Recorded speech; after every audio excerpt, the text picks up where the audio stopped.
अस्सलामुअलैकुम। आप सबका 9वीं कक्षा में स्वागत है। आशा करती हूँ आप सब लोग कुशल मंगल होंगे। बच्चों, मनुष्य जन्म लेता है तो बहुत रिश्तों के साथ जन्म लेता है।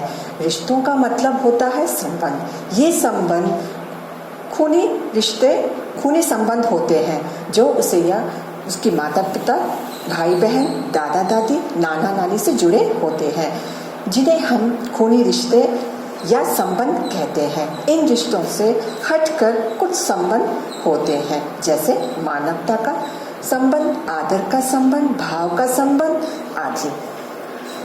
तो बच्चों, आज हम इस पाठ में देखेंगे किस संबंध के बारे में जानकारी दी गई है पाठ मौसी में। तो उससे पहले मैं लेखक परिचय पढ़ना चाहूंगी। लेखक का नाम है भीष्म साहनी। उनका जन्म सन 1915 अगस्त 7 को रावलपिंडी में हुआ। रावलपिंडी जो पाकिस्तान में है। साहनी जी हिंदी, अंग्रेजी, संस्कृत, रूसी, पंजाबी आदि भाषाओं के ज्ञाता हैं, अर्थात इनको 6 भाषाएं अच्छे से आती हैं। इनकी रचनाएं झरोखे, कड़ियाँ, तमस, बसंती आदि उपन्यास हैं। इनकी कहानियाँ भाग्य रेखा, भटकती राख आदि। पाठ का नाम है मौसी। उस औरत को सभी मौसी कहकर पुकारते थे। यहाँ पे आपको पूर्ण विराम, अल्प विराम, इन सब विराम चिन्हों का आपको ध्यान रखना चाहिए। बच्चे भी और बड़ी उम्र के लोग भी। देखिए यहाँ पे पूर्ण विराम है।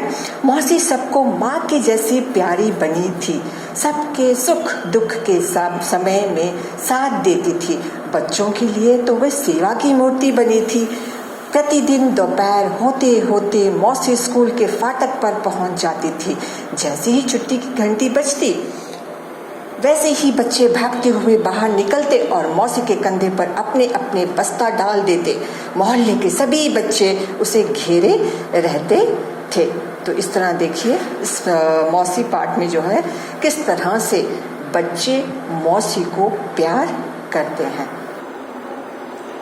देखो इसमें मौसी है, बच्चे हैं, तो मौसी के कंधे पे बच्चों ने बस्ते डाल दिए हैं और पीछे जो है पाठशाला है। दोपहर ढलने पर मौसी नीम के पेड़ के तले जा पहुंचती है। मतलब यहाँ पर देखिए आप अल्प विराम है। पेड़ के तले का मतलब क्या है, अर्थ क्या है? पेड़ के नीचे, उसके अंदर, ओके, जहाँ सभी बच्चे खेला करते थे। मौसी को बच्चों के साथ खेलना, उन्हें कहानियाँ, चुटकुले और पहेलियाँ सुनाना बहुत पसंद था। वह तोता तोती की कहानी, काट के घोड़े की कहानी, वीरोचित कहानी आदि सुनाती थी। वीरोचित का मतलब क्या है? जैसे वीरता से भरी हुई कहानियाँ सुनाती थी। इस तरह की कहानियाँ मौसी बच्चों को सुनाती थी। मौसी बच्चों को खिलाने के लिए अपने पास चने, टिकिया, मूंगफली आदि कुछ न कुछ रखती थी। वह बच्चों से अपने बेटे बेटियों जैसे प्यार करती थी। अर्थात टिकिया एक छोटी सी मिठाई का जैसे टुकड़ा होता है, वो अपने पास रखती थी। जब वो खेल कर थक जाते तो क्या करती, वो सब बच्चों को थोड़ा थोड़ा करके वह देती थी। एक दिन जब स्कूल की छुट्टी हुई, बच्चे बस्ते उठाकर बाहर निकले तो मौसी फाटक पर नहीं मिली। शाम को बच्चे खेलने के लिए निकले तो मौसी पेड़ के नीचे भी नहीं थी। किसी को मालूम नहीं था कि मौसी कहाँ गई। बच्चे परेशान हो गए क्योंकि रोज उनको मौसी खेलने के लिए पेड़ के नीचे बुलाती थी। तो कई दिन बीत गए पर मौसी का कुछ पता नहीं चला। उसके बिना सारा मोहल्ला सूना सूना लगता था। एक दिन बच्चे मौसी की खोज में घूम रहे थे। तभी एक मकान के अंदर से ऊंची ऊंची आवाजें सुनाई दी। कहे, हमने ठेका तो नहीं ले रखा है मौसी, 20 दिन से तुम यहाँ हो, अब तुम किसी दूसरे के घर चली जाओ। देखिए कितनी बेदर्दी से उस मौसी को किस तरह से बात कर रहे थे वो। मौसी का नाम सुनकर बच्चे ठिठर कर खड़े हो गए, सहसा एकदम रुक गए उनकी आवाज सुनकर। बंद दरवाजे की दरार में से झांक कर देखा तो मौसी एक खाट पर लेटी थी। बंद दरवाजा पूरी तरह से बंद नहीं था, थोड़ा खुला था। जैसे बोलते ना हम लोग दीवार में दरार पड़ जाती है तो दिखाई देता, वैसे।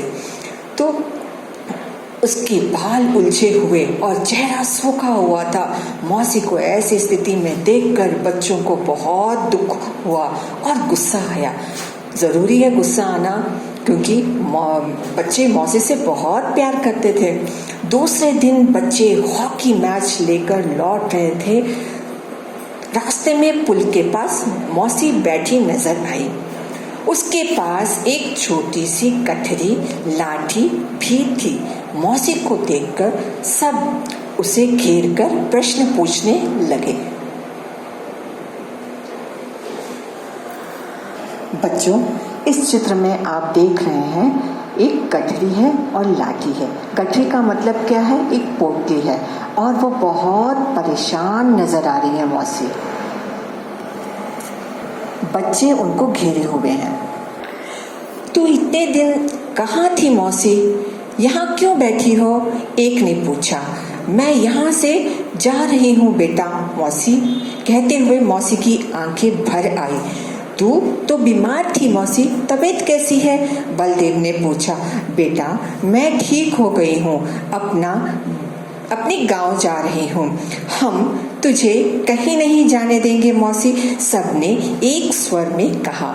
मौसी की आंखों में आंसू छलक उठी। देखिए बच्चे कितना प्यार करते थे मौसी से, वह जाने ही नहीं देते थे। बड़े लोग जो थे उनको घर से निकालने के लिए तैयार बैठे थे।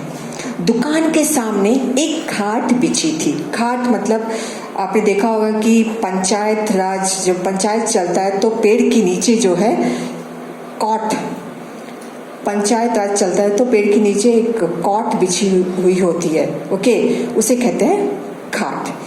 2-3 लड़के भागकर खाट उठा ले आए। उस पर मौसी को जबरदस्ती बैठा दिया। खाट को सीधे नीम के पेड़ के नीचे ले आए। कन्हैया भागकर अपने घर से दरी और तकिया लाया। उषा थाली में 2 रोटियां लाई। योगराज एक कटोरे में दूध लाया और गोपाल घर से लैंप उठा लाया। मुन्नी पीने के लिए पानी लाई। बलदेव के पिता डॉक्टर थे, वह अपने पिताजी को क्लिनिक से खींच लाया। मौसी बीमार है, आप जल्दी चलकर देखिए। तो इस तरह से पूरे बच्चों ने कुछ ना कुछ, एक खाट लाया, एक जो है दरी लाया, और एक जो तकिया दरी लाया, और उषा जो है रोटी लेके आई, योगराज दूध लेके आया, और उसके साथ जो है गोपाल जो है लैंप लेके आया, और मुन्नी जो है पीने का पानी लाई। और बलदेव के पिता जो थे वो डॉक्टर थे, तो उन्होंने क्या किया, अपने पिताजी को क्लिनिक से खींच कर लाया और कहा कि चलिए आप मौसी को जल्दी देखिए। बच्चे सोचने लगे कि मौसी को कहाँ ठहराया जाए। उन्होंने निर्णय लिया कि बारी बारी उसे अपने घर में रखेंगे। बाद में उन्होंने हेडमास्टर जी से विनती की कि मौसी को स्कूल में काम दिया जाए। हेडमास्टर जी ने मान लिया और मौसी को रहने के लिए स्कूल में एक कोठरी भी दे दी। कोठरी अर्थात एक छोटा सा रूम, वह उनको दे दी। मौसी फिर से स्कूल के आंगन में आने लगी। बच्चे उसे घेरे रहते और वह उन्हें कहानियां सुनाती।